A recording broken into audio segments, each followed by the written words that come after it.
Greetings and salutations, gamers. Welcome to Cast Co-op, the podcast in which three hosts from three different podcasts cast together. I am one of your hosts, Luke Lore, the Insipid Ghost, host of the Xbox Expansion Pass. Joined this week by the host of Season Gaming's Bitcast, Mr. Ainsley Bowden. Mr. Porsche Power, how are you, sir? Doing well, man. What's going on, guys? It's been busy. I'm tired. I'm doing too many shows, so let's do another one. Yeah, but it's good. It's good. There's lots of gaming goodness, and we're getting to the season where fall's starting to take shape, and I'm trying to map out how I'm going to play all these games over the next several months. It's gonna be tough. Yeah. Tough life we live. Is it tough life we live? And I'm sure you'll do it by ignoring Joe and I when we ask you to play Halo 5. That'll just be how that works out. Halo 5, maybe. Halo Infinite, that's another story. Speaking of Mr. Joseph, host of A Trophy Room, the PlayStation podcast. I'm so sorry, buddy. Mr. Joseph Rand, Mr. Badbit, how are you, sir? I'm doing great. As I talked to Ains before the show started, I'm tired, but I have no reason to be tired. It's one of those days. It's like it's just been rainy, and so it's just like it's the worst. It's the worst. You know, it's funny. I was thinking about it. I was like, why are we all kind of burned out? Because I've heard more than one content creator say that of late. We had an immense amount of news and news coverage and supporting other content creators over the last 2 to 3 weeks. I noticed that all three of us were guesting on shows. All three of us were doing our own shows. We were doing live streams. We were participating in content and discussions here and there. And we finally had a chance to catch our breath. And then this week, PlayStation decided to dump all types of news on us. People were talking about PlayStation. There is a ton to get to in the PlayStation realm without them even having a state of play or a direct, if you will. Now, we haven't even gotten to the time where E3 might have their EA, or where EA might have EA Play. E3's behind us. We all started to catch our breath, and now it's like, bam, more stuff's happening. So there's a lot going on. Yeah. There's also been conversations I've seen because this week coming, like we heard rumblings of like we're gonna hear a lot of news out of PlayStation. We're going to get that big PlayStation event reveal either on Thursday or when the show goes when the show goes live or Friday. I want to get y'all's temperature right here right now, and just very quick because this could be outdated any minute. You think it's still happening? Yay, nay? A PlayStation event? Yeah. In July. Yeah. I think you got a 70% chance of getting a state of play. Okay. I'm probably in the same boat. I thought it would have been announced this week. So the fact that as we record this on Thursday night, you kind of doubt they're going to announce on a Friday before July 4th weekend in the U.S. So, yeah, I'm a little confused. I figure we would have got one by now. I'm wondering if they're waiting for trying to put a little more space between what happened at E3 and Xbox Bethesda show between theirs. Let the excitement die down a bit, let the hype die down a bit, and then come back and punch everyone in the face. What's interesting is there was so much positive Xbox energy coming out of that E3 window that it took me aback. Right, even as a content creator that focuses on Xbox and gets excited for State of Decay and Forza and Halo like the standards, there was a lot that excited me well beyond those traditional titles. Yeah. I wonder if they too were taken aback, and as companies do, just evaluating where the right time to say things are. The caveat being, in this last week, at the time of this recording, we now know about 2 acquisitions that PlayStation has made. And Joe, I'll let you talk about those. But Nixxes and Housemarque both acquired by PlayStation. You would expect those things to come in, those announcements to come in some sort of an event of some kind, and they didn't. So talk to me. See, I didn't expect it to be at the event. I expected it to be in a blog post, and the reason why is Sony's mantra of let the games do the talking. So if they are having an event, they want just straight up game reveal. Like that's all they want to show you.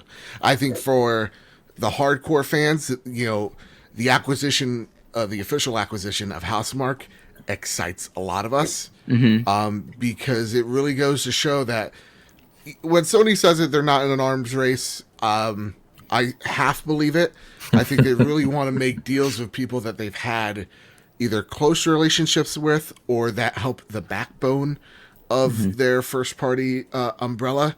And Housemarque fits the first bill of like, this is a company you've had over 2 decades of relations with. Like this is a company that has been, I hate saying the word, but like loyal to PlayStation and creating some really stellar games that the hardcore fans love, and seeing Returnal get the love that I think it deserved is really awesome to see. So the first acquisition isn't like a jab at Xbox. It's not like we're taking something away from them, right? This is no Bethesda equivalent or even the Spider-Man equivalent. This is just strengthening a relationship that was already really close with the brand. So for me, I was excited. Well, we were talking with our buddy Kev. Ains would be interested to know. We were talking with our friend Kevin about it, and we were noting that a lot of Xbox people seem to be up in arms about this Housemarque acquisition. Really? And Kev put it very simply. He's like, why? They haven't made anything for Xbox in a long time. They've practically been a Sony first party. This is only benefiting the Housemarque and Sony. It doesn't seem like there's a downfall there. I'm of that same mind. I agree. Where do you come down on it? Yeah, I have to imagine guys thinking that way, or just they're in the middle of the echo chamber, right? I completely agree with Joe. This makes sense. It excites me because Housemarque is a talented studio. They've slowly grown and made their titles bigger and bigger. Obviously, Returnal was the biggest one yet. I thought it was fantastic. I reviewed it, loved it. So exactly as Joe said, I'm looking at this as a win, because what this will do, of course, in theory, is give them more funding, more support to make even bigger titles, right? And to just grow a little further and make even better titles. So I'm excited about it. I don't know why anyone would equate this to anything negative for Xbox. That's just naive. And it's funny, Joe, you say, when PlayStation says they're not, or Jim Ryan or whoever, says they're not in an arms race. It's like, and I'm not trying to be smart, but of course they're not, because they literally can't be. You can't be in an arms race with the richest company in the world. You're going to lose. In terms of the arms race specifically, I mean. So these types of things are smart and they're efficient for PlayStation. As you guys both just said, it strengthens an existing relationship. It takes the studio that makes quality games and will, in theory, make even bigger, higher quality games in the future. And that's more content for the platform. So I love to see stuff like this. And again, as we all know and always say, the end result of this is a talented, hardworking studio being able to create better games for us. How could that ever be a negative? Yeah, you're right. You're absolutely right. Something about these acquisitions felt different, though, than when you see some of the Xbox acquisitions over the past few years. Perhaps it's the presentation, perhaps it's the announcements. I don't agree with Joe necessarily in the idea that I would want it to be in a blog post. I know, take that. I would not have wanted these in a blog post, when the potential of an event where you say acquisition could have been a thing. That said, something I did want to point out is that I found out this news on socials, but via Herman Hulst tweets, which was again strengthening the idea that he is going to be a voice and figurehead going forward for them, which I think is a smart move. I don't know if I'm reading too much into it, but to me, I was like, oh, this is exactly who I want speaking on PlayStation's behalf. He feels to me very endearing, very gamer friendly, if that's an appropriate word. He just feels to me like a good voice for gamers to identify with. Again, maybe I'm overreading it, but I liked that I saw at least him talking about it directly. Yeah. He feels closer to gamers, but I don't know if that's if part of that feeling we get is because Jim Ryan feels so distant. Fair. I completely agree. I'd rather see Herman out there talking about things than Jim, because he just comes off with a better demeanor. So it's nice. I mean, he's very he definitely has that air about him that is kind of direct and to the point, but relatable at the same time, which, I had a long conversation with someone the other day about Phil Spencer, who gets a ton of press, right? but there's, it's not easy to pull that off at that level when you're a high up executive, to be business minded, make points, but also feel relatable to your end users or front end users. And it feels like Herman does that a lot better than Jim does. Yeah. I saw on, did you guys, I don't know if you guys are familiar or watched Podcast Unlocked episode 500. Cheers to Unlocked for them.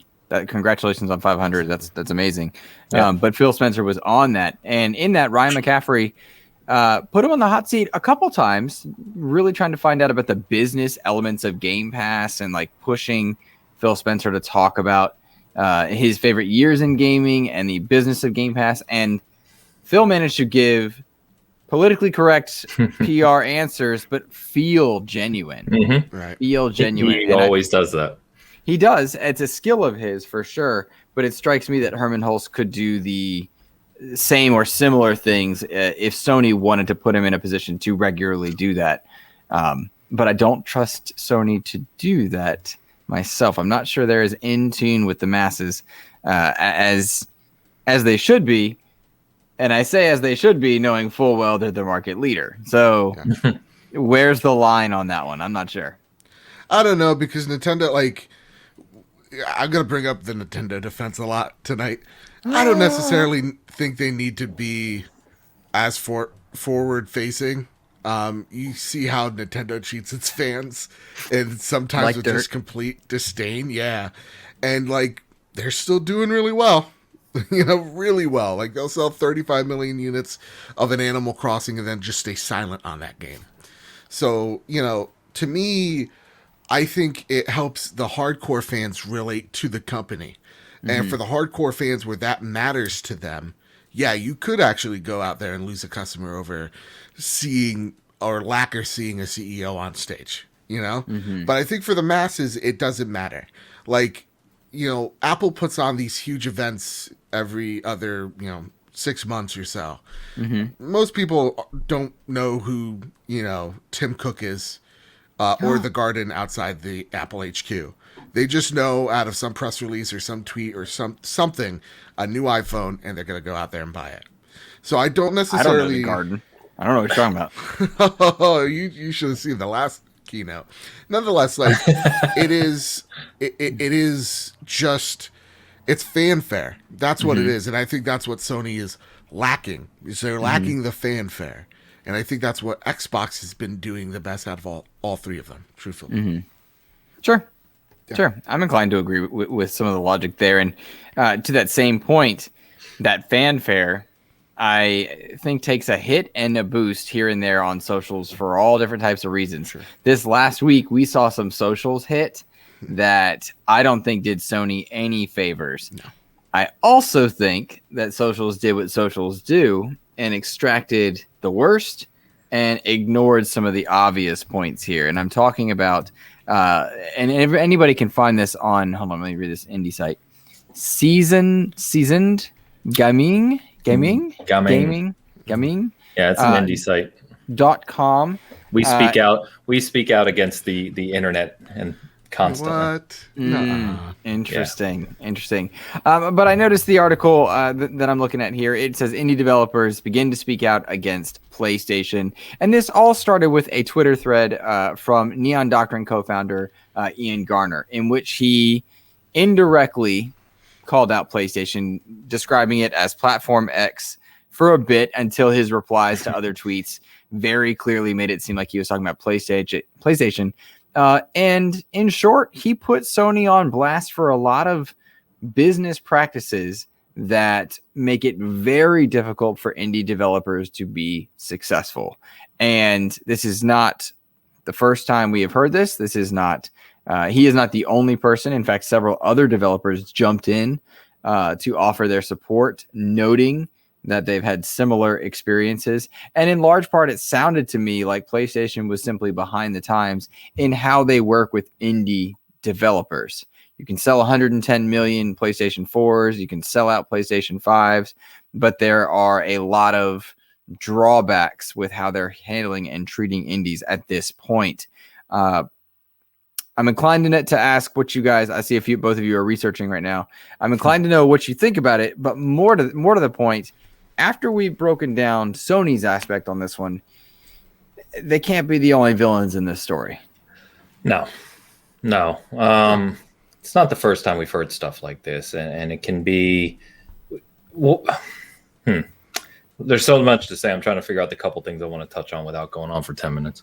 First, you can go on for 10 minutes, Ains. Let's do this. First, the market is bigger than it's ever been. And what that means is there's more developers, there's more studios, there's more publishers, and there's more games on these storefronts. And what the consoles are beginning to face, which Nintendo's actually been facing on their eShop for a couple years now with their expansive growth, but Steam really went through a few years back, is an issue with curation, right? Yeah. There's too many titles. It makes it impossible for people to find titles that may not be as well known. And it makes it very challenging for the internal groups to, kind of monitor sales of that title, offer discounts for end users and stuff. Because what surprised me the most is not really, there's two things that really surprised me from these comments as I look through them. One is that multiple developers said that their game is the worst performing on PlayStation compared to Nintendo, Steam, or Xbox by a long shot, which is weird to me, right? Because PlayStation's the biggest console platform.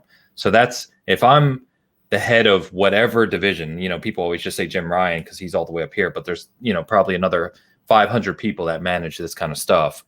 If I'm the head of whoever's responsible for kind of storefront or PSN storefront, this is concerning, right? The other thing that's really surprising to me is they're not being heard even, right? We saw this from multiple saying, I've been trying to reach out to our contacts and the process that Sony makes you go through, or PlayStation. And sometimes it can take months for a reply. That's crazy to me. Like if I developed a game and I'm on your storefront and I have a question about it, the fact it could take months to get a reply makes no sense to me whatsoever. So I don't really know. We don't know the ins and outs of what's been put forth here, but they definitely have a curation issue. They need to figure out how to tackle it. I think Nintendo's in the same boat here. We just hear less about it. I think because the eShop has been so successful for whatever reason, right? Maybe they're better at doing sales. Maybe they're better at rotating out games and putting them up front. I don't know. And then, which multiple developers mentioned as well, is Game Pass. And I think Xbox has been saved a little bit due to Game Pass, and kind of ID at Xbox is also a gigantic kind of boon to the Xbox ecosystem. And they have a dedicated group, led by Chris Charles over there, who supports indie developers in this way. It just sounds like PlayStation hasn't kept up with the times. But regardless, it's not good when you have developers beginning to be unafraid to speak out against your platform. Yeah. What are you thinking, Joe? Oh, I think Ains hit it out of the park. I think, first, I think Ariel Knight said something on Twitter. It's like, when it comes to dealing with all three of them, I don't like they all have faults. That was the one tweet. I apologize for everything, but that was amidst this whole thing. That was the one tweet I was willing to retweet because I cover Xbox and I didn't want it to look like playing for the home team because I am sure this happens in other places. Yeah. Yeah. I mean, so like when I used to cover all the things, like I'd have a few indie developers tell me that like, ooh, Discovery on Switch just sucks. Yeah. Like it's just, that storefront is awful. It's abysmal to try to find games. And so the one thing that like when I hear Mr. Garner talk about his experiences and like him being upset at Discovery, I totally understand, because I don't think the PlayStation Store is good. Like it is very bare bones feeling. So like I understand. It's very AAA loaded too. Yeah, I was just on there earlier. Yeah, it's just big games. It's just, you don't. Yeah, sorry, Joe. Don't worry about it. Yeah, you don't see any indies, and we were trying to talk about it on the trophy room last night, where it was like it would be really great if we had just like, here's your AAA tab, here's your indie tab. Like, give it so that there's something for these small teams that they can work with something here. Because like if in order to get your game out there, it costs upwards or as low as 25,000 upwards to 200,000 for advertising during the weekend on the PlayStation Store. Well, that sucks. There's no way there's no way that's profitable for your game, right? Unless you're very, very, very, very, very popular indie, like the one that only comes to mind right now is like Hades, right? Where I think it could stand alongside these other games. So yeah, it sucks. It sucks not so much for the mid-tier indies or the high-tier indies. It sucks for the people that are trying to break in. And if you're a YouTuber or a content creator of any kind, you understand that feeling so much. Because you're 90% of what people actually watch, but the system itself just pushes you so down that it only elevates the few. And what Ains said is 100% right, where if it takes months to speak to someone, just to talk to another person about your game, that is, there's no excuse. And the other thing is well, how do you mitigate? How do you, if there's more and more studios popping up, if there's more and more games coming onto the storefronts, how do you mitigate the good games from the not great ones, or the troublesome games, or whatever, the low quality?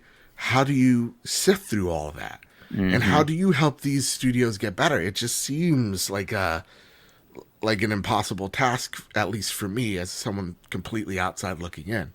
So the one thing that I will say, the thing that strikes me the most, I'm annoyed with the most with what Garner said, is you can't even promote your game. You can't even give it a discount.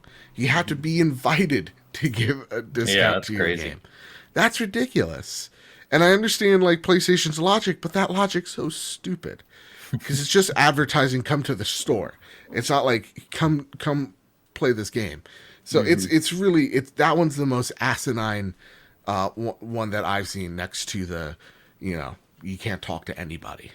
And this is the go ahead. Sorry, one more point on curation. This is, people have asked Xbox leadership about Game Pass, and well, why don't you just put 1,000 games on there and just load it up? And they've actually talked about this exact thing. Is we don't want to overload it, because right now they're seeing a great kind of cyclical habit of the Game Pass subscribers, of how they're trying, all these different games, right. And nearly all of the games in the portfolio for Game Pass are getting played more than they would have otherwise. If you just suddenly load it with 1,000 games, or whatever the number is, too many, you're going to diminish that. And then the value of these small developers wanting to put their game on Game Pass disappears.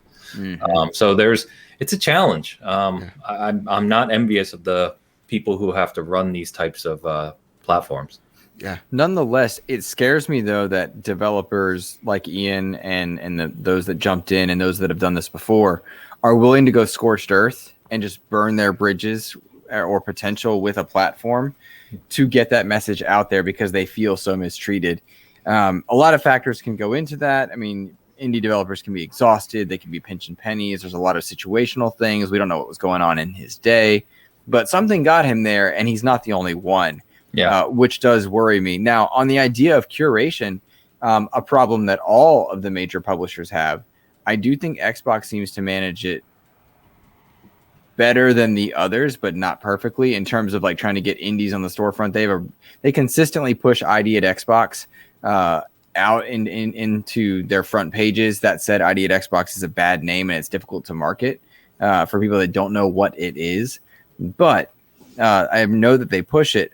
For PlayStation, I think their console could benefit from some curation and a store rework in terms of visuals. This has been explored before, and I will reference the Nintendo seal of quality, even though it's right. But Life of Black Tiger came out, 2-3 years ago onto the PlayStation 4. Had no business being there. It was broken, jumbled, terrible mess. And that should never have happened. By the same token, there are plenty of games that show up that are not for everybody. We always hear conversations of, oh, that's just not for me. But there has to be a quality level at some point, a barrier to entry, because if you have everything there, you have thousands of games available. nobody's going to get seen, or what gets seen is the worst of the worst, and that's what the article is written about, and that worries me too. Yeah, and I think let's keep in mind, ID at Xbox was born, I want to say 2015 now, something like that. But sounds right. They had in the 360 days, they had Summer of Arcade. And the 360 became known as the big platform for indie developers. That's why, if you remember, things like Braid and Castle Crashers and Limbo, they all had huge debuts on console through the 360. And then as they transitioned into the Xbox One era, a lot of that was tossed aside and kind of fell out of favor, if you will. And then they realized, if you remember, at the start of the Xbox One generation, there was a narrative out there that Xbox sucked for indies. And that's why ID at Xbox was born, to help support indie developers and grow that. And it's grown over time. We know they've done like however many games, a couple thousand games. They've done over $1 billion in revenue. But that took work and years of effort in a dedicated department, team, whatever you want to call it, to do so. So it could be cyclical. I hope that PlayStation, like I said, recognizes this and kind of moves into the future with some sort of plan to rectify what we're seeing here for these smaller developers. Because it sucks. Because, Joe, your point is kind of funny, but kind of stings a little bit at the same time. It is what we see as content creators, as smaller content creators. It's like, unless we want to do something flashy, it's like you put in work, you put in good effort, you put in a quality, at least what we believe is quality product. Maybe not this show per se. But yeah, thanks but then, it doesn't get any traction. And it's like the YouTube and the Googles and everything else that you need to get traction just isn't there for you at times. And it's got to be frustrating, because these guys are not just putting in time and effort, they're putting in a lot of money. And according to these guys, to even basically put it in an application to go on the store is $25,000. If you're a small developer working under a budget, $25,000 is a lot of money. I mean, it's a lot of money for most people, right? But that's a struggle, where other developers have said it's next to nothing to get the game on Xbox if you go through ID at Xbox, or even Game Pass, where sometimes Xbox will pay you for the game. It scares me. Yeah, I mean, it's worrisome for sure. I'm really wondering what Shuhei's doing with the PlayStation Indies right now. Like, we know he's active on social. This has to be something he's taking into consideration, and something that I think he has to be aware of. This has to be there has to be a cure here, because this does worry me. This is arrogant Sony. This is Sony that thinks PlayStation 3 Sony. Yeah. And that worries me greatly. So yeah, it's frustrating. And it really does seem like when you reach out to like a bigger creator, it's like it's like that Twitter video with you and Kong. It's like, how many subs you got? What's your retention like? All right, come in. Yeah. Or tell me when you're at this, or tell me when you're at that. It's that's what it kind of feels like. It feels like, hey, if we know you, we'll give you a nice sweet little partnership. If we don't, well, too bad. And no understanding for how to build that relationship. They've said, Ian cited that he didn't know how to get an account manager. There's no roadmap for that. There's no process. Now, whether or not that's true, I'm unsure. Sure. But that worries me greatly, because how many great games have we missed out on because they didn't have $25,000 to put down? And we're citing PlayStation. And if I could be devil's advocate, it's like, well, be the devil. You're the devil. You're not the advocate. You're the devil. It's how else do you? And you could, you're smarter than both of us combined. How do you quality control other than putting that gate up, though? Like how do you? Because if there is no gate, anybody could put what is it, Life of the Black Tiger on, right? Yeah, whatever. Whatever that game was. If there is no gate, then the store is just flooded, and it's like, I literally opened up Steam just to look at that less than 800 people are playing Avengers.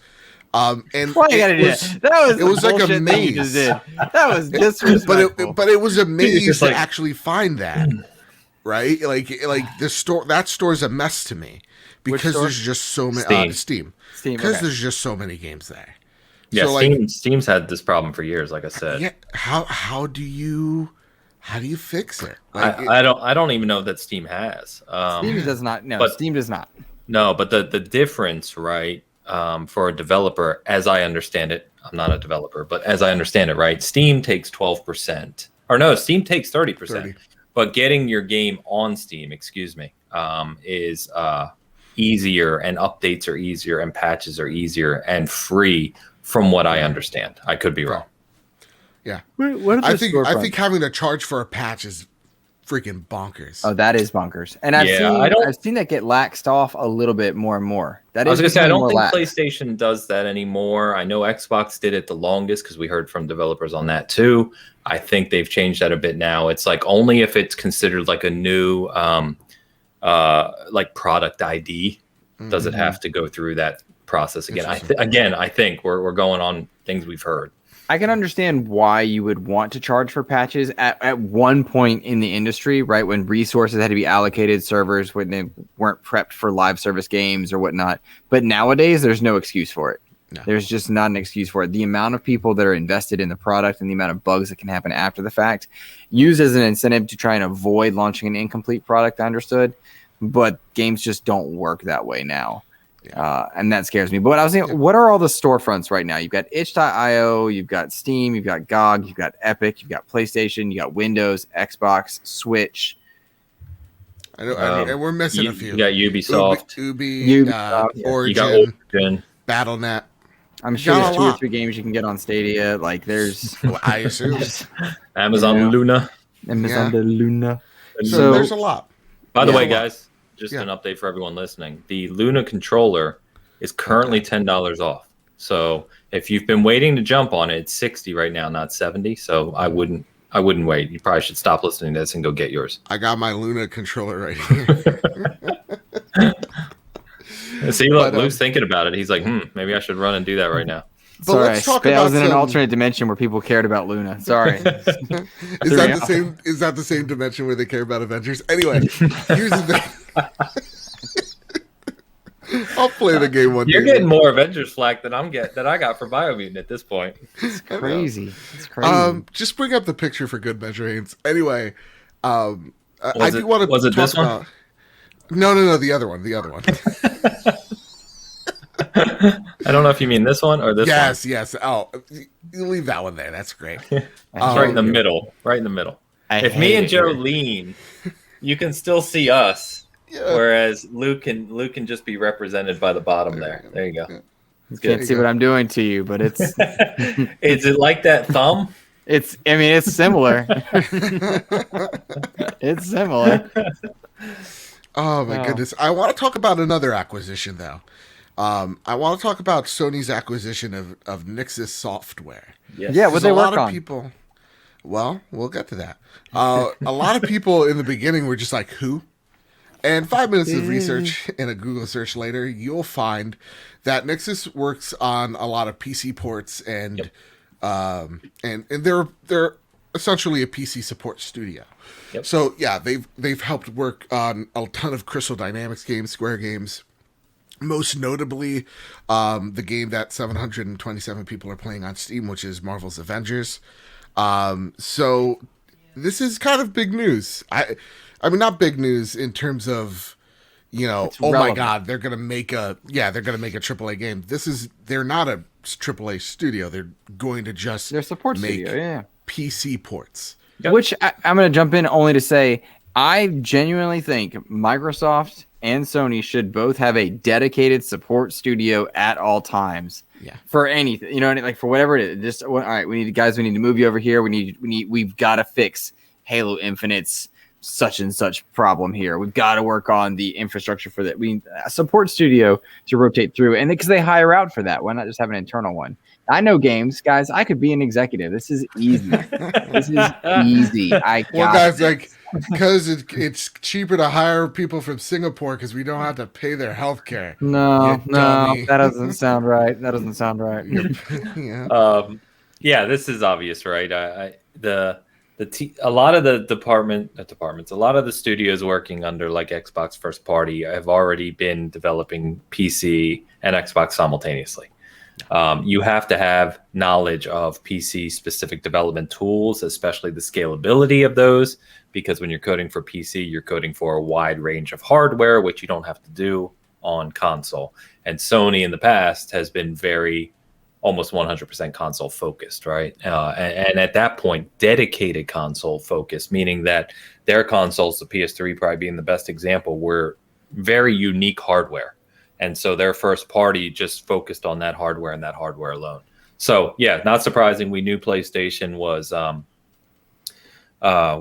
putting more of their games on PC. I think as we've talked about previously, I believe you're going to start to see that cycle post console release speed up, meaning it's not going to be 2 years, 3 years post release when you see these games. It's going to be closer to 6 months. And to do that, you have to have teams like this that have experience porting games to PC, because they currently don't really have that level of talent that we're aware of anyway. Yeah, this is as the token PlayStation fan here, I really dig this move. This is something that they've lacked, because Microsoft is a company that they've been developing, they've been doing this for a minute now. So to me, the PlayStation ecosystem, at least the ones on social media, seem very split on this issue. And I'm confused still as to why. I feel like it's like we got to keep the bloodline pure type of like insanity that I hear. The old blood. Exactly. But this is cool because, I do think you're going to see a day, not soon, but like in the distant future, where games come day and date to the platform. And they have to work. I know, it's craziness. They have to work not just their fans into getting used to it, but also their studios and coordinate how that actually comes into play. I mean, we saw it with Xbox when they first said, hey, we're going to go PC day and date with our first party games. You saw Xbox fans were like fighting with each other. They're like, no, we got to keep things pure. No, leave it to, it was this weird, very weird infighting. So I feel like you're going to see something similar here. But honestly, this is the future. These games are more and more expensive to make. And I feel like this is a nice stopgap into making sure you're getting more revenue for these games. So I never understood the mentality of, more people can play a game, therefore it negatively impacts me. It's just very, very strange to me. Well, I bought this thing. that's because you want to play it there, right? Yeah. I mean, again, I think the whole Xbox thing, which got a lot of flack early on, it's like we don't care where you play. Just if you're playing in the Xbox ecosystem, we win essentially, because we've won your business. And I think PlayStation is getting there slower, but they're getting there. That was during the Play Anywhere days when they were first introducing Play Anywhere, and they had to explain it to users. And I can distinctly remember Phil Spencer's response to a fan that was outraged, like, "Why should I even buy an Xbox? I'm not buying this game anymore." He's like, "Why would you be more upset that more people can play something you like?" And it baffles me. I mean, Joe and I are a good example of that. We play most games crossplay now. We didn't used to. A couple of years ago, he would play with Xbox, and with the exception of, I think, Sea of Thieves and Halo, we're playing crossplay. Whether it was Outriders, it was Fortnite, Call of Duty. I mean, we've played just about everything crossplay. It hasn't hurt either one of us. We're both and Joe could play on PC if you wanted to on Sea of Thieves and Halo with you. A good point. It doesn't matter. It's very weird. I don't know. But going back to the original thing, good acquisition. It's not going to be one of those that makes any kind of big waves on the front, social aspect. But this is a positive for PlayStation as a studio company, a first party. Because what it'll be, right, is you'll see, as we just said, you'll see better PC ports and you'll see them sooner, which again benefits pretty much everyone. Now I got a question for you guys. Have you heard this? Have you seen this? Have you heard about this, folks? Probably not. Blue Point Games. Okay, I don't know. I'm sorry, Luke. I feel like I'm taking over the show. I just feel like it comes our better show. from oh, good, because I am. It's three hosts hosting together. Oh, we're casting together. Keep casting that.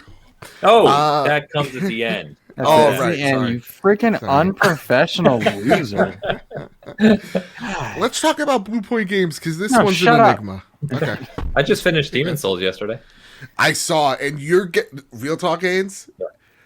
I'm gonna rebuy Demon Souls 3. Or sorry, Dark Souls 3. It's the GOAT, man. It's the GOAT. Full stop. It's a great game. Ames is all like, guys, I can't play Halo with you. You play at weird times or whatnot. In that exact window of time, while we were playing Halo, Joe, did we not get a message that says, guys, let's just beat Demon Souls? And I'm like, you have responsibilities. Don't you understand? Cannot believe he has refused to play Halo 5 with us, coward. Yeah. Every time it's like, oh, I'm busy on family time, and then he messages us, guess what I just beat? Biomutant's 900th level because I'm on 555 hours in. Kills me. It kills me. Also, he said he wasn't bald. He said he wasn't bald. I don't understand. Somebody help me out here. I need clarification. I should let my hair grow out for like a month. And see what it looks like at that point. I assume that's what has happened right now. No, I shave my head every week. Every week, Luke. Every week. Hair does come off. It's not a lot. It's not a lot. Are you settled, Luke? Is that out of your system? Anyway, Dark Souls 3. Let's talk about it, Joe. Okay. Great game. I want to replay it. I got really mad today. A little sidebar because I own it on Xbox. I've beat it twice. I own it on PC. I've beat it fully. Wanted to play it again because it's incredible. And the Xbox console version sucks. It's literally the base Xbox One version, never been upgraded. Really? Yeah, because it came out when the PS4 Pro was out, but before the One X, and From Software just literally never updated it. Wow. And it's got a locked frame rate. I bet Sony paid From Software to do that. It's definitely a conspiracy there. Yeah. But anyway, on PlayStation 5, it runs 1080p 60. So I'm excited because that's what I played it on PC, and it runs really good. But I'm excited. I'm playing it for the fourth time because it's just so damn good. It's literally excellent. Nowhere locally had a copy of it. Wow. So I had to have it shipped, and it pissed me off. So I literally this afternoon installed Dark Souls 2, which I never finished because I don't care for it as much. Nah, me neither. And I started playing that just to hold me over. Yeah, I think I got halfway through this game. I was like, oh boy. Anyway, Blue Point Games. Listen, they remade while you guys were talking Souls. about that, I bought Blaster Master Zero on Xbox because it was $8, and I like that game. And I got the Shovel Knight DLC as well. So if you guys wanted to hear something that you didn't care about, like I had to do for that, Shovel Knight, one of the most overrated indie games ever made. Blue Point Games. Are you kidding me right Terrible now? Game. Terrible. What? Shovel Knight's a fantastic game. Yeah. You know why you think it's a fantastic game? Because you didn't properly live through the 8 and 16-bit era. Hi, guys. That's why. Here we are. Ains. It's a fantastic game. A great compilation in the treasure trove. Oh my gosh, 3 of those 4 campaigns are just immaculate. No. How can you say that? How can you say that? Please go play either Hollow Knight or Rogue Legacy so you can play a real game in that. Hollow Knight, fantastic video game.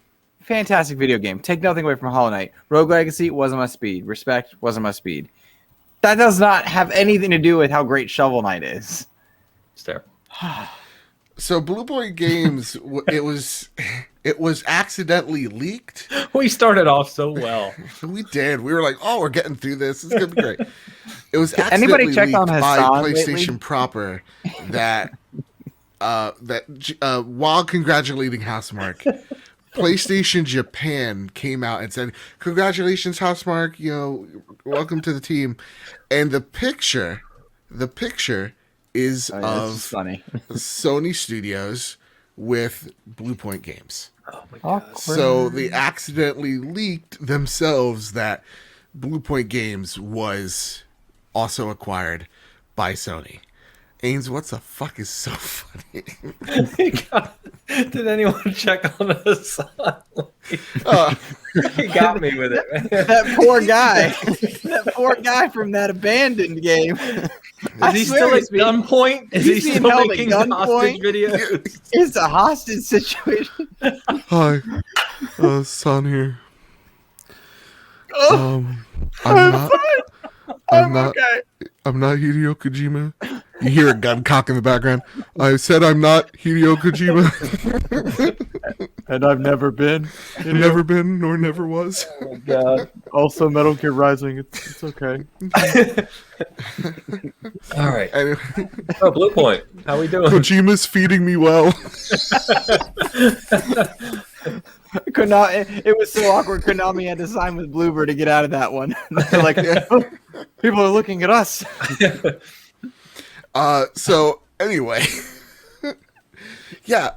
So it leaked out by PlayStation that Blue Point is joining PlayStation Studios. As it seems, we all got excited, right? Because Blue Point makes fantastic remakes, almost second to none. It's like them and Vicarious Visions just. They don't miss, it seems. Whether that is the Titanfall, port on 360, whether that's the Uncharted collection, whether that is Demon's Souls, which I think is their best so far, or even the Metal Gear Solid collection. They're a class act. But then today, I wake up to news of, well, maybe this didn't happen. Because Blue Point, they don't tweet almost ever. It's actually, they should kind of be ashamed. Their one tweet is from June 30th, and then the last tweet they ever made was on December 3rd. Jesus. So, weirdly, December 4th, Hassan started tweeting. Wow. It states on their bio, because they changed their bio, saying Blue Point Game. Ooh, that's a misspell. Might want to look on that. Is a fully independent, self-funded studio. We are always looking for talented engineers, artists, and designers to join the team, blah, blah, blah. And on the website, it is updated to say the same exact thing. So I'm going to go to Ains, because I like to skip Luke on this. What the fuck is going on, Ains? I don't know. Because this has to be, they have to be acquired. Why would Sony have that asset there? There's no reason you make that asset and then share it, thinking that this announcement was coming. I have to imagine, my guess, could be wrong, my guess is that this is kind of like we saw these other major acquisitions, right? It's a long process between signing this deal, and then you have to have all these legal agreements, and then there's dates at which things execute. And my guess is that this is kind of a done deal. But there was maybe some clause, maybe some date that hadn't hit yet where they can formally announce it, because that there are rules and regulations around that, and maybe we're just not there yet. So I don't know if the only weird thing here, right, is that Sony Japan is the one who slipped it and announced it, whereas obviously Blue Point themselves are the ones that then came out and said we're fully independent, self-funded. So either this is coming like we all think, or this was one of the dumbest slip-ups we've ever seen for someone who created an asset and then actually posted it out without realizing they had the wrong studio. But I don't even see how that's possible. Yeah, it's like, because I mean, as the PR person, you have to quadruple check when you have an image out there of and look I'm a dumb idiot, I use Canva, sometimes I misspell a word, I get it. But this is Sony Japan. Exactly. It's not, This is they get paid to do this. And again, like we talked with Housemark, right? Blue Point has basically been a Sony, second party studio for it seems to make a perfect fit, as it were. And Demon's Souls was a huge game for them to launch the PS5. There's rumors out there. We know that they're doing Metal Gear Solid remake. Whether or not that's true, who knows? But again, that would be a perfect fit for PlayStation, just given the history there. So I don't know. My hunch, my guess is that this is happening. They just jumped the gun. Yeah. This reminds me of the Twitch gaming event where Hades was shown with the Xbox stuff. Oh, right. I forgot that. Yeah. Remember that? And months in advance, an accident, just assets being mixed around by people in PR, and a lot to juggle, and likely business relationships are changing and moving for any number of times. So I think this is absolutely happening. It's just a matter of timing and when. I do not know if Bluepoint is publicly traded or anything else, but there are rules that, if you're publicly traded or in certain countries, you need, and you have shareholders or investors or whatnot, you have to make sure that you do things like, no, we are an independent studio until we're not, like that. It could be something in the legality sorts. And I won't pretend to even know or understand or frankly even care about that kind of stuff. It would be suggestive that this happens. We should also note that leaks happen all the time. All the time. Ubisoft is famous for shooting themselves in the foot with leaks. And for God's sakes, Xbox had an entire console leaked. So it happens. I'm not going to vilify anybody. The awkward, strange part is the Bluepoint doubling down on being independent. That's the part that feels awkward. And it almost makes you wonder if it's hostile, the takeover. And do not, just to be very clear, please no one insinuate that's what no one think that I'm insinuating that. It just makes you wonder, because that is an odd thing to do. Kojima burst through the doors. Like, me and Hassan got a message for you. Hassan, you tell the man what I told you. That's right. And I very unprofessionally, while Joe was talking, because I don't care what he talks about, I sent you a meme that I just thought was very funny. Very funny. Send it to me where? It's in DMs, it's relevant.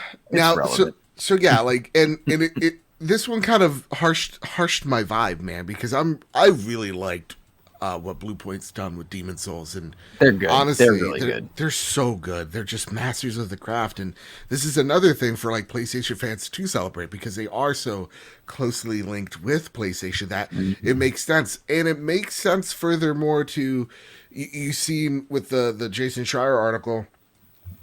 Where he talks about, there's teams trying to prove themselves with remasters or remakes. Like, you'll have your own remaking studio to go out there and test if games are, viable still. Certain games, like they could go out there, remake Resistance, go out there, remake Killzone, go out there, remake, Toomba or whatever the hell that game's called. Dead Space? Well, that's the rumor right now, right? Dead Space is getting remade, and there's another rumor for remakes happening. Yeah, and there's another rumor, and this one's really crazy, guys. Blue Box Studio changed their logo. It's inverted. It's no longer a white background with a black box that says Blue Box. It's now a black background with a white logo. And the abandoned logo, it's like a super zoomed in image. What's going on, guys? Meanwhile, Hassan's in a basement just crying.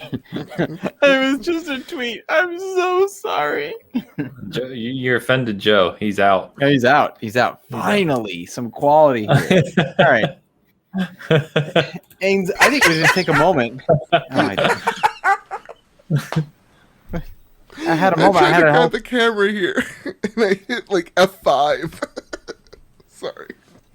Let's take a moment right now, just mid-show. Hey everyone. Hi. We did a roundtable recently on Halo Infinite, and it was awesome. We talked a lot about Halo, and I was there. I don't even think I told you. Joe was there. Yeah. Travis let me know that a 343 designer reached out to him, said he saw it, loved the positivity, and has shared it with the team at 343. Oh, shut up! That's cool. Seriously. That's really cool. I really hope they get why I'm mean to you. They're gonna be like, "What's up with these two guys?" As you talk, they'll get it. Like as you like blabber on, they'll be like, "Oh yeah, I'm fed up with him too." It always makes me chuckle when people think it's like real, because it is. It is. It is. It's serious. I love when as Hideo and Hassan working together. They feed me well. When you make tweets on our Twitter and people just think it's me, maybe it is, maybe it isn't. I don't have our Twitter password. That's not me. Oh, that's not you. Okay, definitely not Ains. Well, you probably don't have it because I've posted it like 3 times. So, Dead Space is coming back. Are we focusing now? Are we Yeah, focusing we're now? back to focusing because the blame is on me. Because you're trying to shift the I'm tweets deflecting. away from you. Yeah, you're trying to shift the tweets away from you. The tweets are from Joe, everybody. So yeah, it seems like where there's smoke, there's fire, and there is smoke in multiple rooms here. Dead Space is coming back, man. I am hyped. Yeah, it should. I mean, it should. It's a good franchise. Absolutely. EA has realized there is a demand for great. Dead Space was great. The franchise, I don't know you can say that because it started to fade by Dead Space 3. That's my argument. But Dead Space proper, great. Wholeheartedly It's great if you think that Dead Space 3 doesn't exist. Oh, gotcha. That's how I feel about the Joss Whedon version of the Justice League. Yeah, that's fair. No, I think it's good news. And the EA Play event, I forget what day it is in July. July 22nd. The 22nd. Oh, cool. Nice. That just brought up another thing. I hate that Aliens Fireteam is like a while from now. It's like in August. July is the perfect window for me to be playing video games. And it's in August. I think. Yeah, that's when I go back to work. It's ridiculous. It's like, what about my needs? It's one day after Psychonauts 2, which is an insult. Yeah. Psychonauts July? No, that's August. August Where 23rd. Do you guys stand with Dead Space, though? And I love Dead Space. News? Great game. Love it. Yeah. Love Dead Space 1 and 2. Incredible games. And unique, right? In the space. They did something different with survival horror, which I really liked, and it actually had a really intriguing story as well. So Isaac's a cool character. I think the whole mining laser thing is cool. I think the whole shooting off limbs and kind of figuring out how to combat the enemies is something that we saw more in when they remade Resident Evil 2, right? They kind of added some flavor of that with the zombies we hadn't seen before. So I'm pumped. From what we're hearing, it's a full remake in the vein of Resident Evil 2 that'll add some new kind of, I guess modernizations to the original game. So, man, I'm pumped. Do you think it'll be the rumors, or it's just Dead Space 1?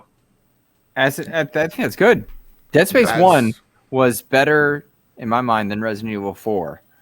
It learned from the mistakes. It had the benefit of hindsight, right? But Dead Space is just, I would say, the pinnacle of third-person action horror. It's just the best it's been in that genre. Even comparing now to Resident Evil 8, Dead Space was special. It was terrifying. Yes. It was terrifying. I faded away from Dead Space over time, though, in favor of different experiences and other things.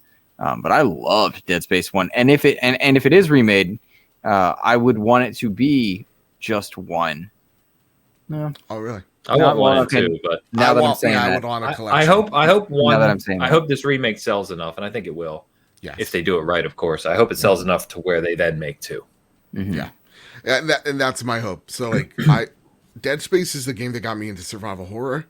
So I like seeing that this game's going to get remastered. Like they had so many DLC suits as well in the game. Like I want to see, man, I want to see that game so bad. It's just I have no other words than I want to see it. And hopefully this does mean that we get a 2 remake, because they say that they want the similar styles of like what the Resident Evil 2 remake was. That's what they want to do for Dead Space, or that's at least how they sold it. So I would love to see this year you see a Dead Space 1 remake. Next year you see Dead Space 2 remake. The year after that you see a actual Dead Space 3. That is not a Dead Space 3 is hated in that fandom. I've never met a person that likes it. Take it away, that doesn't exist, and just say, here is the canonized Dead Space 3. Is it a good action game? I've heard it's a good action game. It's a good true? action game, I guess. Okay, so it's just not a good Dead Space game. Yeah, I literally dropped that game halfway through because I was just like, I never finished it either. Yeah, I did not get scared once. Interestingly, I went to look because I know I don't know where you played Dead Space, Joe, PlayStation or Xbox at the time. Xbox at the time. Xbox. Okay. Well, I went back to look and I was like, surely those games are enhanced for X. No, they're not on the enhanced for X list. They've disappeared off the face of the earth. I mean, that's why people are so excited, I think. They're on EA Play's Game Pass Ultimate combo there, I believe. I think EA Play probably has them, but you're going to be playing literally a 360 game. Gotcha. So there's no upscale, which is interesting. I would have thought there would have been an Enhancer X for that. If this is a remake, I do want to say they need to get rid of the Asteroids trophy. That achievement sucked. It was. I don't know what it is. So it's like orbital defense, I think is the achievement name, where you can't have the ship go under 60% when you're trying to shoot the asteroids from space, from hitting the Ishimura. You have to, you start at like 75, and there are asteroids outside of you that will hit your ship anyway. So it's just RNG and skill at the same exact time. You got to turn your brightness all the way up so you can see all the asteroids. It was the only achievement I was not able to get from 100% in this game. They need to fix that. And if they do, it's a perfect game. All right. That's my rant. That's my TED Talk for this game. From the achievement hall. Yeah. I wonder if they get an official announcement here, if we see Xbox put in the work with their software layer. If we see auto HDR, FPS boost, and kind of those, up-res textures, that would be cool to see. At least you get kind of a mini remaster before the real one. Oh yeah, but probably not. It's EA. They just want to sell. They didn't do that with the Mass Effects, I don't think, right? Well, they built that internally themselves. They didn't do it prior with the Xbox stuff. No. Yeah, right. Tangentially related. What do we think about the whole Silent Hill, Konami, Bloober team? The official word is that Bloober team and Konami are working together. Yeah. The understanding is that they're working together on Silent Hill. Very mixed reactions online for that. No clue why. Bloober's great. Bloober's great. Why would you be upset there? This is going to maybe sound a little stupid. The only people I saw getting down on it were people who traditionally are those, I hate using the word fanboy all the time, but they really lean heavily to PlayStation. And for whatever reason, Bloober team is looked at as a kind of an Xbox first studio. Mm-hmm. But wasn't Layers of Fear like a PlayStation VR? I didn't say it made sense. Yeah. Layers of Fear 2. I mean, Medium just came to PS. It's not a big deal, right? Blair Witch. But Bloober's a great team. Again, I think I said on Twitter that they've made some really, really strong horror games. They've often been a little janky. They've been a little, their engine hasn't been the best. But they're a smaller studio, right? So again, if they're entering into this, they said Medium was their most successful game yet. You have to imagine if they're going to do Silent Hill, they're going to staff up, and they'll be kind of their biggest game yet. And we don't know yet, but if it has some type of strategic partnership behind the scenes with Xbox or PlayStation, then I think they're more than talented enough to create a good Silent Hill game. And if you've played their games, they're very psychological horror, right? They tap into things that other kind of action-y horror games, like they're very different from a Resident Evil, right? Sure. Which fits Silent Hill. It should be that way. It's much more bizarre and creepy and kind of out there. So I think they're going to crush it. I have no doubt that they're going to create a cool Silent Hill game. Well, and not for nothing, the Silent Hill games, respectfully, they don't score all that well traditionally. There's only a few really good ones. Silent Hill 2, I think, is the one that escalates that series way up. I think that's one of the probably 5 best horror games ever made. But Silent Hill 1 was kind of revolutionary at the time. Most people don't realize that the famous fog from Resident Evil or from Silent Hill was because the PS1 literally couldn't render the rest of the environment on the scene. So they just made it fog, which kind of is hilarious to look back on. And they've had a couple really crappy Silent Hill games too. But I mean, like I'm thinking about like Downpour and Shattered Memories and Origins. Yeah, I pulled up the list just now. Yeah. There's a lot of Silent Hill games. And they had one for the Vita, I think. That was Book of Memories. Book of Memories. But no, that's what I mean. It's not like this is some series that had 3 games and all of them were bangers. I think he's gone. He's gone. I love it. I think that's why I think Bloober team can take this and make it something really special. Yeah, that'll be interesting to see. I think that's a Sans team. That's it. I'm not even kidding. That's where I'll put the tinfoil hat on that for there. Yeah. There's too many things at point. You think you don't go, I'm making a horror game. Look at these woods that are straight up a Unreal 5 like engine. Like you could buy that off the store, and then go, and our horror game starts with S and ends with L, and not have any connection to. So you think Hassan is and Blue Box Studios is tied to Bloober? Think so. Oh my! I'll drink that Kool-Aid. Fine. I'll drink the Kool-Aid. I said the same thing I said before. Just give me a Silent Hill game. Like, people were complaining about Bloober getting it. I'm like, you haven't had a good Silent Hill game in 20 years. Why are you complaining? Let them make the damn game. It's not Hideo. He may be creating a horror game too. We don't know. Who knows? I mean, this one, again, I definitely think this is a game where it's going to text you and email you and all that stuff. It's working with the cloud. Hideo's game or Silent Hill? Yeah, Hideo's game is going to be super pretentious. So he's right now. We've got the director's cut of Death Stranding's happening. The director's cut of Ghost of Tsushima is happening, and then we just got word from VentureBeat Jeff Grubb saying that a letter of intent has been signed by Hideo Kojima to work with Xbox. There's a few rabbit holes we could go down on that one, for sure. I want to know about the director's cut thing. Joe, you liking this the way they're doing these director's cuts over at PlayStation? No, because it's confusing. Yeah, that's what I was going to say. So, okay, I have the PlayStation blog up so I can read it from them. We have a Ghost of Tsushima director's cut coming on August 20th. 20th, yep. And here's straight from the blog. If you already own Ghost of Tsushima on PlayStation 4, you can pre-order and upgrade the director's cut for the PlayStation 4 for $19.99. Now, this director's cut comes with the extra island. Yeah, Ica Island. Yes. So it will become available on August 20th. And then saying starting on August 20th, if you bought the director's cut on PS4, you'll be able to upgrade the director's cut on PS5 at any time for $9.99 US. You can also upgrade directly from the original Ghost on PS4 for $29.99. As I'm reading it, it makes a little bit more sense. My eyes glazed over trying to follow that without having it in front of me.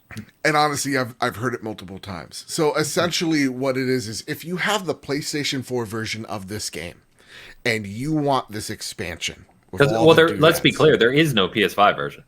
There's only one version of Ghost of Tsushima. Well, there is a PS5 version. No, today. Right now, not the director's cut. Meaning they've managed to make an expansion confusing. Yes. That's what they've done. Yeah. It's a $20 expansion. $20 expansion. But if you have the PS4, it's a $30 expansion if you want to upgrade it to PS5. Extra $10 for the graphics and haptics. Exactly. So this is absolutely convoluted, and now where it once made sense a second ago, it doesn't. This is just so dumb. This is dumb, and this is Sony's dumb move here. Why do we have dumb delivery? This is ridiculous. And I get it. They don't want you to just buy the PS4 version for it to smart delivery up to PS5. Like, they want that extra $10 out of you, it seems. That's what it is. It really is outrageous. It really is just dumbfounding. Now, I don't care. I'm going to buy this thing because not because I'm an idiot, because I love this game. I want to experience that expansion, but just tell it to me in English here. Like, none of this made sense. So I definitely understand people's frustration about this. I want to know what you guys think, because I understand the frustration. It's stupid, but I'm like, at the same time, I'm going to buy it anyway. The Nintendo customer. I am for this game. I am the Nintendo customer for sure. I think it's kind of dumb. They've said that their first party PS5 games are $70, and it feels like they're forcing this game into that model where you didn't really have to do that. You could have just said, because the director's cut disc is essentially like a Game of the Year edition, right? Yep. You're just getting the base game and the $20 expansion. That's all it is. So why didn't you just sell it for PS4 or PS5 for a single price, or let anyone with the game today just download the expansion for $20? It would have been so much more straightforward. Just make it $60 to buy a director's cut, whether you're buying the PS4 or PS5 version. Yes. Let the upgrade for free. If you want to buy the expansion, $20. It could have been so much simpler. And yeah, I don't know how much more money you're going to make with this $10, but God, it can't be that much in the grand scope of what you're talking about. Not worth all of this. No, not worth all of this at all. And now what you've done is created another little negative social thing around PlayStation where they're making it difficult to just simply either buy or upgrade your game. It didn't need to be that way. No. I mean, you could even done something a little bit easier for folks. It's just like, hey, Ghost of Tsushima on PS4 is $40 and the PlayStation 5 version 60. And I feel like that would have probably done what you wanted it to do, you know, and have that DLC be $20, essentially. Same thing. Yeah. Yeah. I feel like this consistent difficulty is going to come back and bite them later on down the line. I don't know what that translates to sales wise. I don't really care what it translates to sales wise, but I do think it's a frustration point that is additive, that if more things don't go their way, a customer might wonder about switching or making a different choice or just not upgrading. Wonder if that's a thing. If this happens with, we can just assume, The Last of Us Part 2 director's cut, this is where you'll see people actually frustrated. Yeah. Because that is the PlayStation franchise. That is the king of the hill there. That is the most high profile. And if that is as confusing as this is, that's where you'll have people actually like, wait, what the hell is going on here? And I think that's the continuingly frustrating decisions by Sony is a death by 1,000 cuts for hardcore fans, or fans that like me who have fell in love with the PlayStation brand throughout the late PS3 and early PS4 generations, right? And this is just like, yo, what are you doing? All this, like, the lack of crossplay, and now we're starting to see, I think, the market go, you know what, Sony? Piss off. We'll do crossplay, but just PC and Xbox. Yeah, I'm literally playing Borderlands 3 crossplay with Xbox and PC right now with family. But so when I saw that communication, it's like, yeah, you can do this on Xbox, PC, Switch, just not PlayStation. It's like, that's not a good look. That's not a good look. It's not a good look. Not worth a couple $100,000. Like, yeah, it's not. And I think the market is literally just saying, you know what, Sony, this generation, we can. If you're entering in the mindset that this is about console sales, which it really does look like, though they say differently, then right now you guys are starting with an empty-ish slate. So we're choosing the person that's going to treat us better, and that's Xbox right now.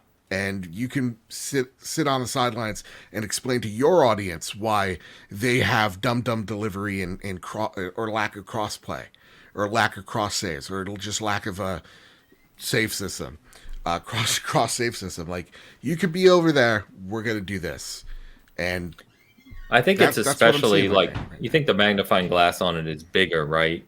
Because their main competitor in Xbox is doing all this stuff for free. That's what it feels like, right? I think it would be a topic anyway, but I think it would be a smaller one if we weren't just saying all the upgrades are free on Xbox. Look at everything they've done for all their core games, right? Forza, Gears, Master Chief Collection, all their State of Decay 2. I just loaded up the other day. It's like a night and day difference from when that game launched.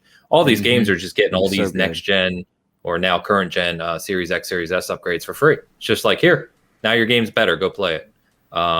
Here's some free DLC. Oh, and by the way, all our games are $60, not $70. It's just, it's those, you just said it, death of 1,000 cuts. It's like Sony's just pushing, right? They're just pushing all the way to that edge of their fan base, and eventually you push far enough, you're going to fall off. I definitely think if the AAA publishers, I mean, we see EA dipping their toe in it, we see Activision dipping their toe in the $70 pool. If we don't see that hard pivot of the rest of the publishers following suit by the end of 2022, Sony needs to abandon this. They just, it is bad. And at that point, then there is no excuse. There is no, you know, not to say there is no, but there's going to be severely less cross-generational games. There's then no excuse for them to have that price at 70 if nobody else is doing it, if everybody else is too scared to do it.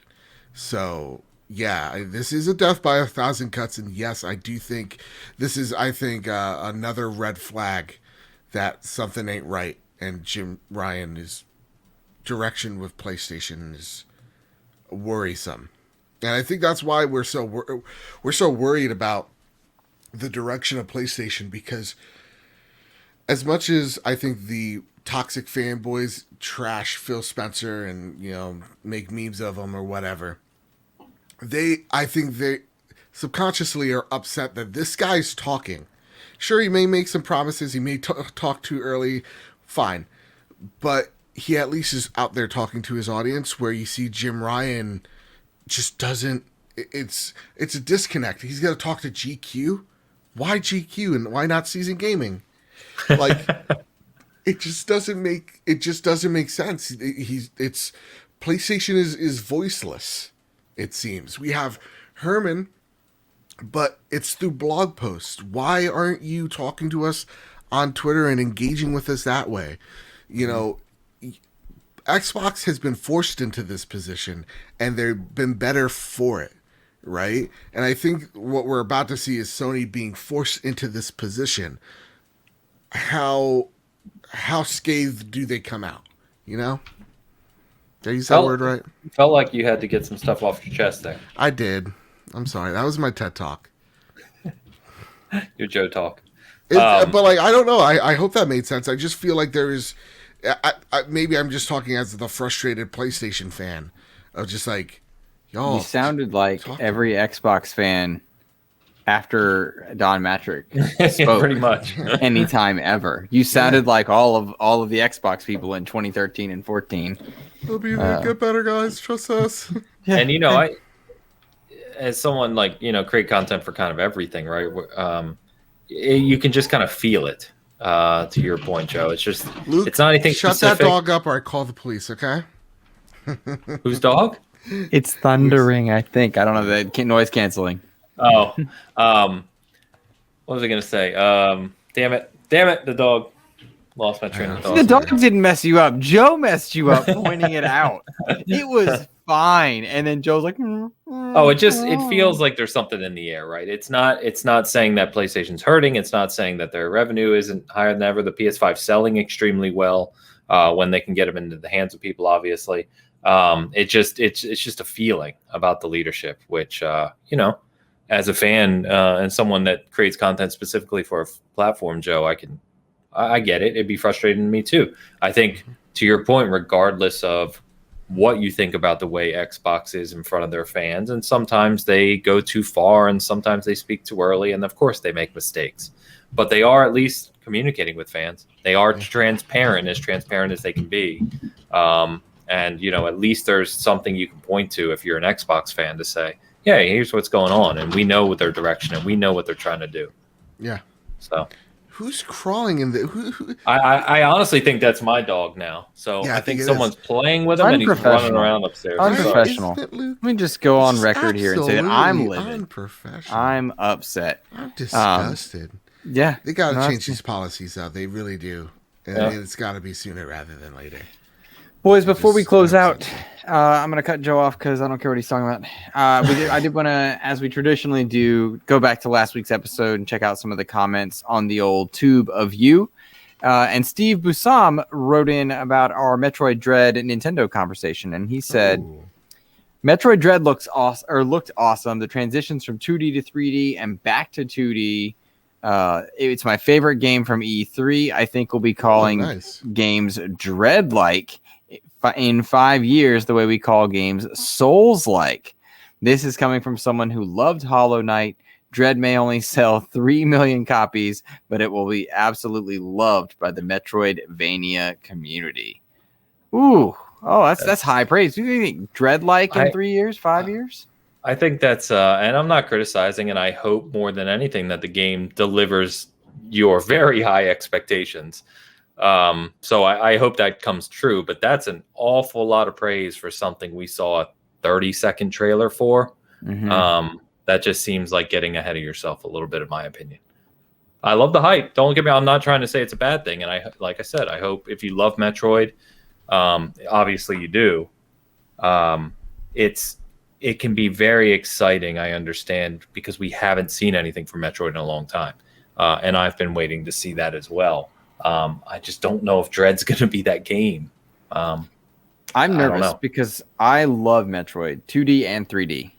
I even enjoyed Other M. Enjoyed it. Don't think it's great. Yeah, you played the Game Boy ones too, you said, right? Yeah. I've played, I think, every Metroid game except for Federation Force.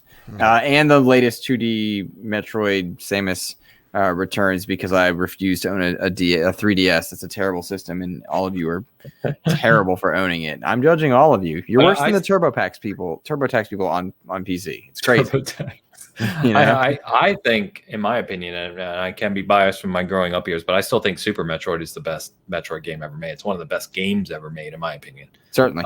And that's a 2D, that's a 2D game. So like I said, I really do hope this game delivers on that vision, but that's a lot of hype you've built for yourself over a tiny little trailer.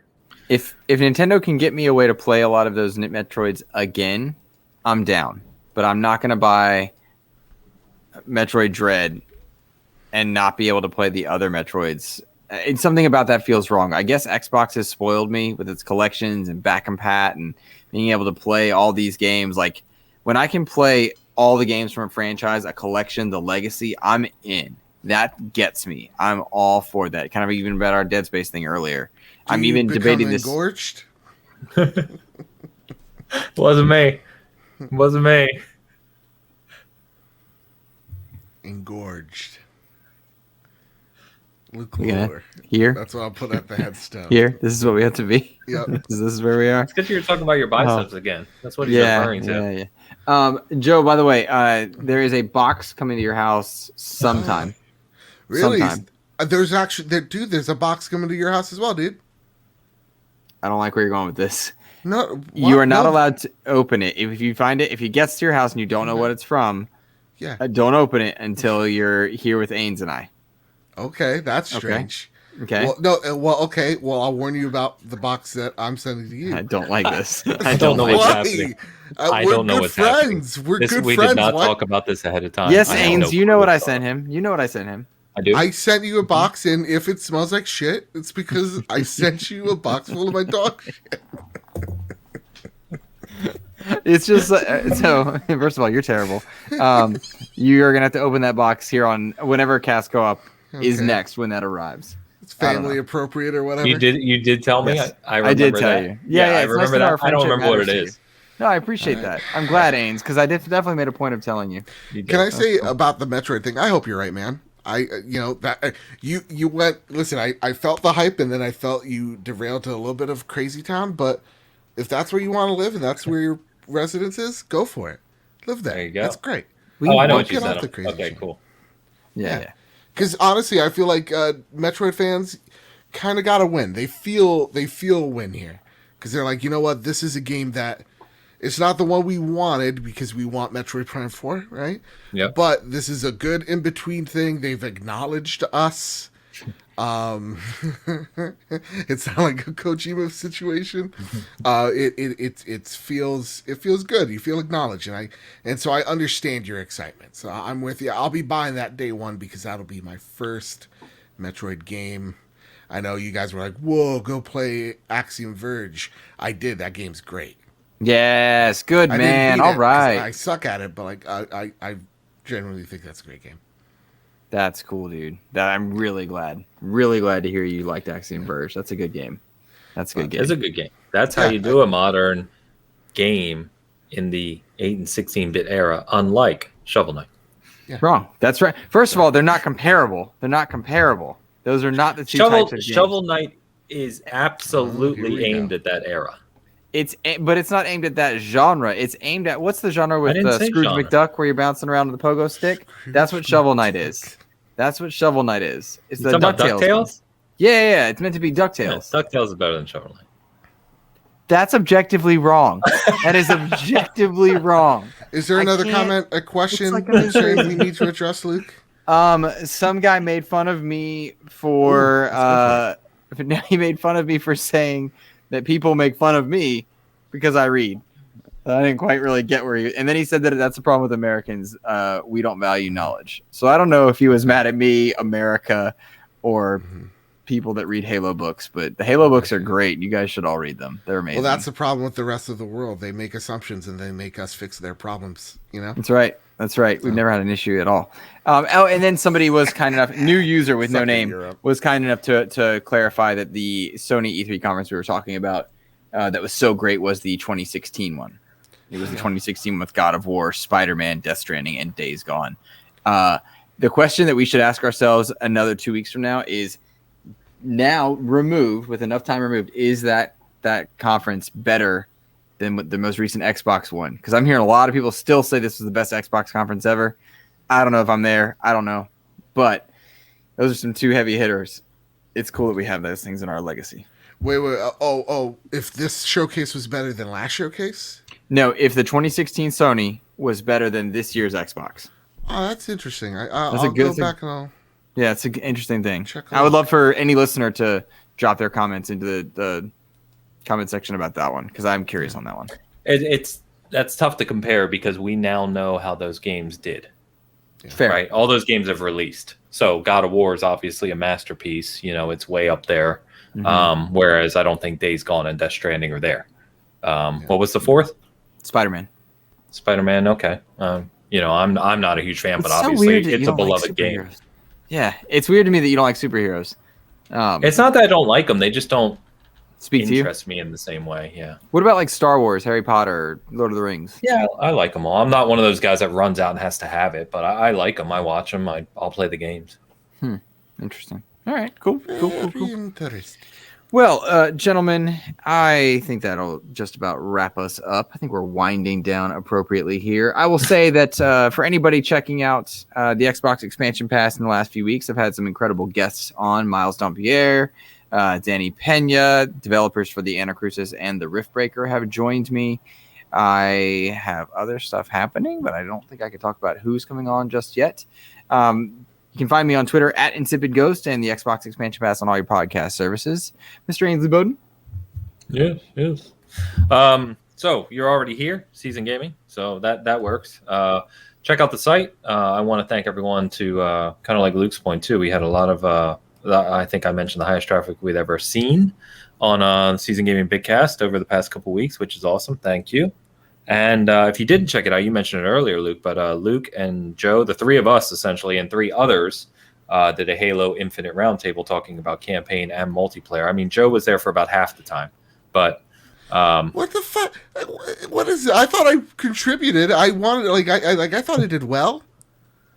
I had about your technical issues. That's all it was. Yeah, okay. Yeah. Right, I wasn't insulting the contributions, but anyway. I was glad you went there. This 2016 conference. Oof, wow, it was a banger. Yeah. I'll agree to that for a sec, because you got Resident Evil 7 here, you got Detroit, you got Horizon shows up here, you got God of War, Last Guardian, Days Gone. Like, this is a pretty good. Yeah, that's pretty strong. PSVR gets showcased here. Battlefront gets blown up here. That was a great PSVR little thing there. But anyway, seasongaming.com. Thank you. Joseph, Final Fantasy 15 or whatever that one's called. Joe, we're trying to get out of here. The Achievement Hall. Where can they find you? So you can find me over at the Trophy Room, a PlayStation podcast, where last month was the second highest month we've ever had on the Trophy Room. I just want to brag sometimes too. So you can find me over at the Trophy Room, a PlayStation podcast, where each and every Thursday, me and my best friend Kyle talk about the latest and greatest in all things PlayStation. Each and every Thursday, you can find the video version over on YouTube and the podcast versions wherever you find your podcasts, whether that's Apple Podcasts, Google Play, Spotify, wherever you get your podcast services of choice. You can find the Trophy Room there.